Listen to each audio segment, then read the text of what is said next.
when I first found out that Reagan was one of the introducers for Disney, I was sort of over the moon. But in terms of thinking about the origin points of scripted space and Disney, then there's also the question of like scripted politics. And so, now we have the Apprentice president, but before we had that, we had the Disney announcer president.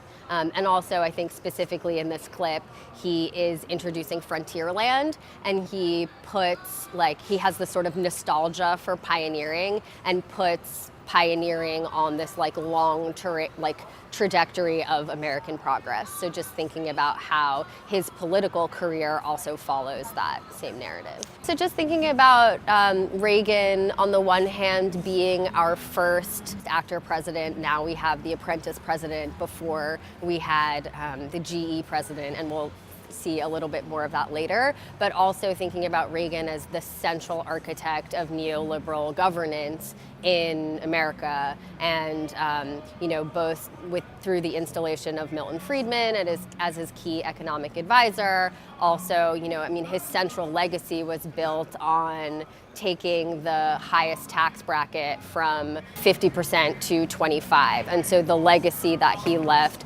of stealing resources from the government, putting them back into the hands of the wealthy, is really key. And, thinking about the ways that those policies of theft and what David Harvey calls accumulation by dispossession are reenacted over and over, and how that echoes with the kind of frontier mentality of colonialism. One of the central ways that Disney is organized is around making everyone who comes to the park an audience member. So this is continuing this relationship that Disney had to cinema and making space out of cinema. So if you make space out of cinema, then the people who come to a space continue to be an audience. And so in that case, all of the employees are cast members, and being in the park where there are audience members means that you're on stage. And so they consider working at Disney in whatever capacity, whether it's sweeping,